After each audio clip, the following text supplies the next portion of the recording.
Welcome to the Applied Machine Learning for the Cyber Security, a hands-on YouTube video tutorial series specially designed for the data and machine learning engineer to help him to solve the critical challenges in the cyber security space by applying the modern machine learning and data engineering techniques.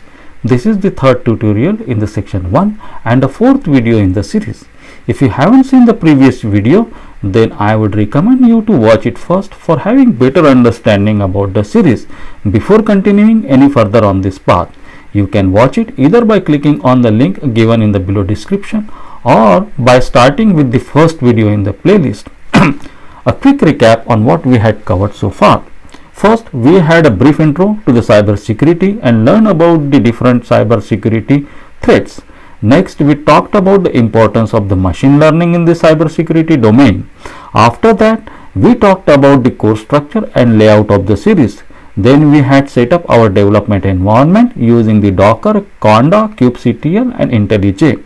After that, we had created the Docker images and discussed about the best practices around the Docker and apply them in action to optimize the size of the Docker image. And at last, we had learned about the vectorization, dimensionality reduction and clustering techniques and had a labeling the raw data using the unsupervised learning technique. In this video, we will continue with where we have left in the last video on malware labeling using unsupervised learning of the raw data.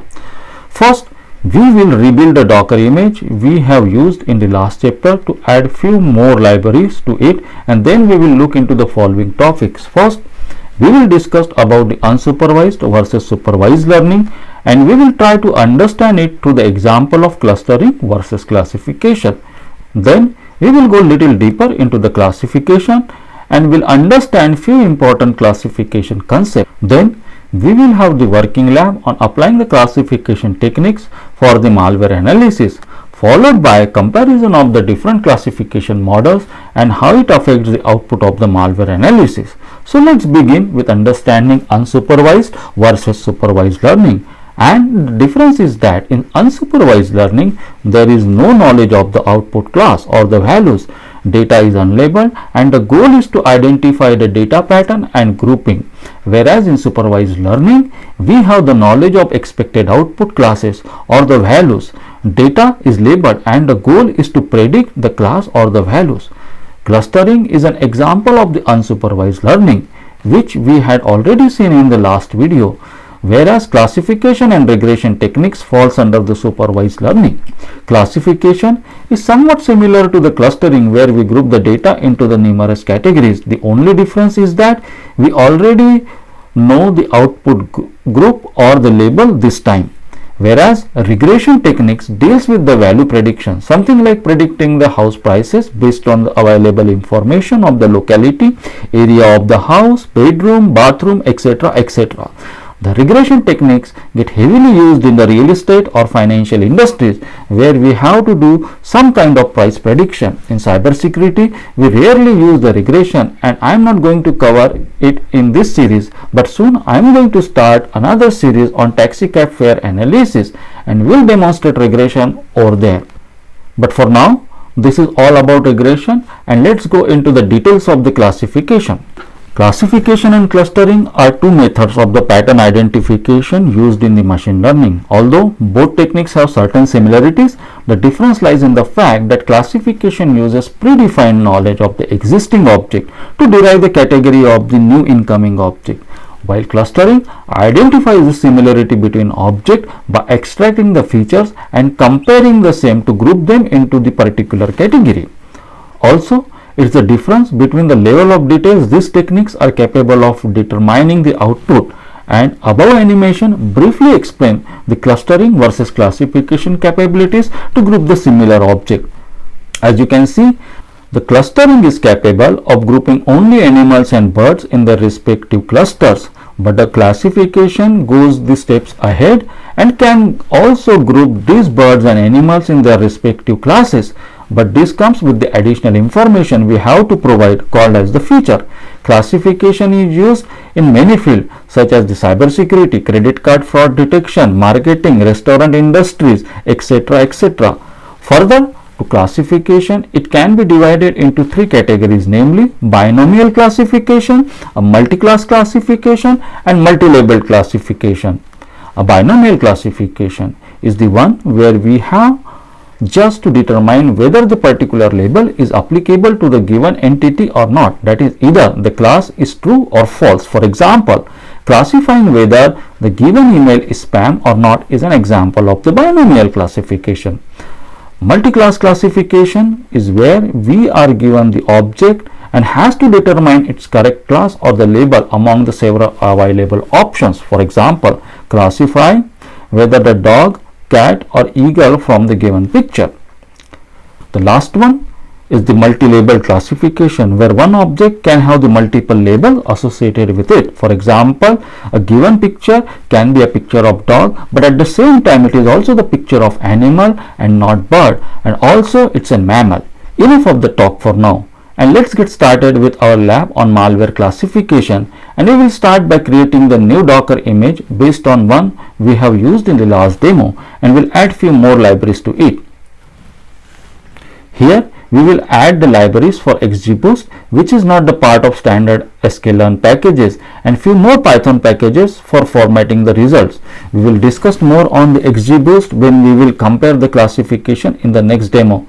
So let's build a Docker image and launch the Jupyter while running it and upload the data and exercise notebook to it.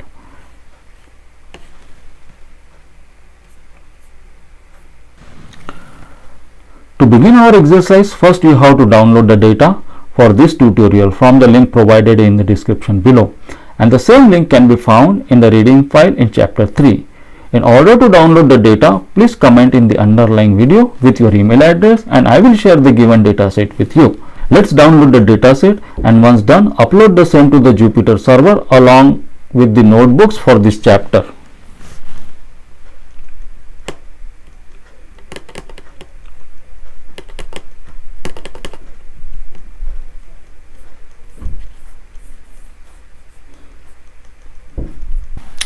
Let's unzip the dataset. This time we will explain each section in the notebook and we'll proceed with the execution. These text extraction libraries we are using in this notebook. And if you remember, we had already used the count vectorizer in our previous chapter, which works on the word of bag approach, and we had briefly mentioned about TF-IDF and hashing vectorizer during our last demo, but haven't used it. So here we would be using all three and we'll compare the result in each scenario. I hope you had already gone through the details of all three as a part of last exercise, but here is the quick recap for those who haven't, with the help of above example. In count vectorizer, we only count the number of times a word appears in the document, which results in the biasing in favor of most frequent words. This ends up in ignoring the rare words, which could have perhaps helped to classify the data more effectively. Hashing vectorizer is same as the count vectorizer, with the only difference is that in hashing vectorizer we do not store the resulting vocabulary and each token directly maps to the column position in the dictionary, and this mapping happens via hashing. In TF-IDF vectorizer, we consider the total number of words in the document and weightage has been given to the word based on the frequency of the word occurring in the document as well as the total number of words available in the given document. Let's try to understand this from the given example, where we have three sentences in each list with few repeating words. With count vectorizer, we have just created the matrix with the frequency of each word, whereas hashing vectorizer doing exactly same thing as count vectorizer, except instead of actual word, it stores its hash value. In case of TF-IDF vectorizer, we have taken into consideration total number of words in the document and frequency of each word and had given the weightage accordingly. For example, weightage of the word evil is different for row 1 and row 2, even it occurs exactly 1 in both documents, but the total number of words in the document varies and hence the weightage of the evil word. So now we have understood the difference between these three vectorizers. Let's see the difference in action. The next section is same as what we had seen in the previous chapter, where we are iterating over the folder and creating the three lists respectively for text content of the file, file name and label associated with the file.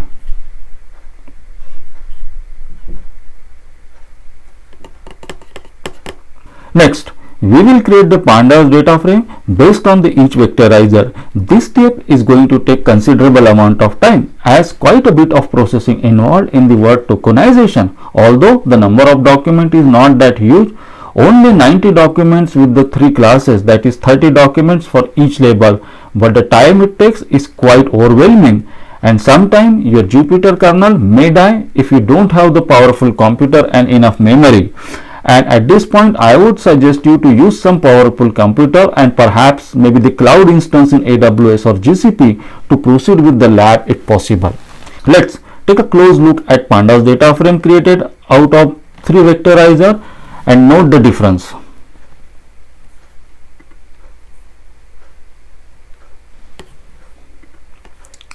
Now the vectorization has been done. It's advisable to save the data frame output to the disk for further processing.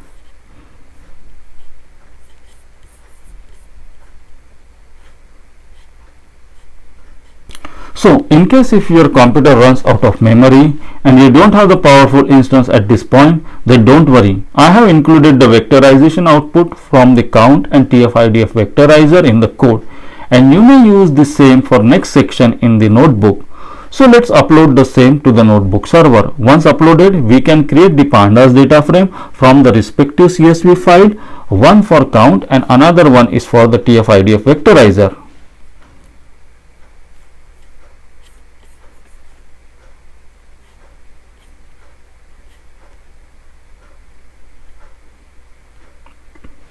I have intentionally skipped hashing vectorizer, and it's an exercise for you to append the hashing vectorizer logic in the given notebook.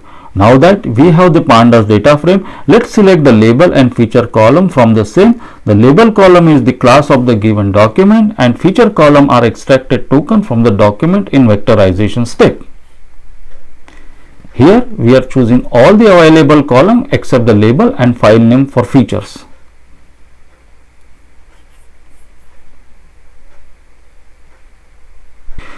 Next step is to normalize the feature using the feature scaling technique. Feature scaling is very important aspects of the feature engineering, and machine learning cannot be complete without understanding this concept. So let's try to understand that what is feature scaling and why do we need feature scaling and what are the different feature scaling techniques available for us to use. So in order to classify the data, the different properties of the object, also called as the feature, being taken into consideration. It is often that this feature varies in the unit and magnitude. For example, to describe the person, if we consider his/her height, weight and eye color, then each feature would have the different values and unit. For example, height would be represented in the feet or the centimeter, weight of the person could be expressed in the pound or kilogram, and eye color would be black, brown or blue, etc. In this situation, it's very difficult for machine learning algorithm to compare these features as they varies in their units and derive some conclusion based on it, and that's why it is very important to convert these features on some common standard scale, and that scale varies from 0 to 1, and no matter what unit or magnitude they have, it will always get converted to the decimal values between zeros and 1. So now we have understood why feature scaling is important. Let's take a look at different techniques to achieve this, and there are only two, namely normalization and standardization. And if we go by simple definition, then normalization helps you to scale down the features between 0 to 1, whereas standardization helps you to scale down the feature based on the standard normal distribution. Please note down the formula to normalize and standardize the data and example classes for each type. So the question is when to use normalization or standardization or vice versa, as you have to choose only one out of them based on your requirement. To be frankly speaking, there is no perfect answer to this question, and for this part we would rely on the data scientist, and being machine learning engineer, our job is to implement the prescribed algorithm. Now that we have understood the importance of the feature scaling, let's scale our feature using the standard scaler and split the data into train and test set. There are different methods available for splitting the data, and the simplest one is by splitting the training and test set into the ratio of 80 to 20, where we would be using 80% of the available data for training purpose and rest 20% for the testing. The other popular techniques for splitting the training and test set is the cross validation, which we will cover shortly in the next exercise. For first classification demo, we would be using the simplest classifier, that is the logistic regression, which is very basic classifier. Classifier is the name of algorithm being used for classification of the data. So in the next section, we are running the prediction for both count vectorizer based dataset and TF-IDF vectorizer based dataset and getting the accuracy for each one of them.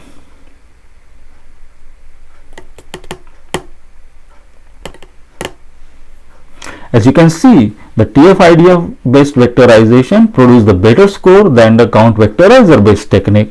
There are many types of scoring techniques can be used for classification, namely accuracy, F1, confusion matrix, recall score, etc. But discussing each one of them is out of scope for this series, and probably I will have another video series to go over each one of them in a great detail. This is just the beginning of the classification, and in next exercise we will learn a different kind of classification model with brief description, and we'll run each one of them and compare the score. So let's open our next notebook called the classification model comparison from the chapter 3 folder, which you might have already uploaded in the beginning, and if not, then please do it now. Let's execute the cell 1, which has only bunch of input classes, and take a closer look at cell 2. Here we are mentioning all the classification model against which we would like to run our malware analysis, and those are KNN, aka k-nearest neighbor, support vector machine, that is SVM, RBF, aka radial basis functions, decision tree classifier, random forest classifier, MLP, aka multi-layer perception classifier, ADA boost, QDA, that is quadratic discriminant analysis, and finally the XGBoost, that is the extreme gradient boosting. Out of all, we are most interested in the XGBoost, as it's the algorithm that has recently been dominating the machine learning world and several Kaggle competitions. XGBoost is an implementation of the gradient boost decision tree designed for the speed and performance. So let's run the last cell and compare the accuracy we have got out of the different classifier.